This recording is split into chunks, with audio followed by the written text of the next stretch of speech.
मो 30 days daily shirts day 9 को आपण मानक वेलकम करछि। आज हूँ संडे थिला तो सकाळ स्मूदी बनै देतली तापर ये घर पोछा मारुछि। आपण माने मते किछि काम रे देखंतु बा न देखंतु घर पोछा मारे सब बेले देखुथबे कि एटा मो फेवरेट काम मते बहुत पसंद लागे एटा।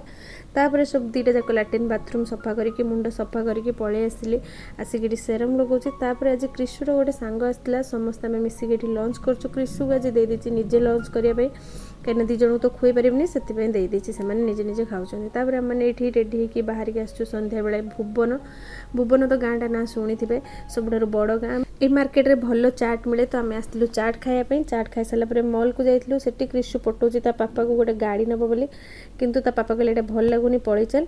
तापर आम आसिक मार्केट रे टिके खाई देथिलु आइसक्रीम मापो तापर रिटर्न करी आसिलु। आ आज रास्ता टिके फांका लागुनथला कने संडे थिला जेतु नेक्स्ट डे होछि समस्त पानी ढालिया पे रास्ता रे जाउथले आसिक आम घरे पहुंचलो राति 10। आ आज ब्लॉग एट रखली। Good night.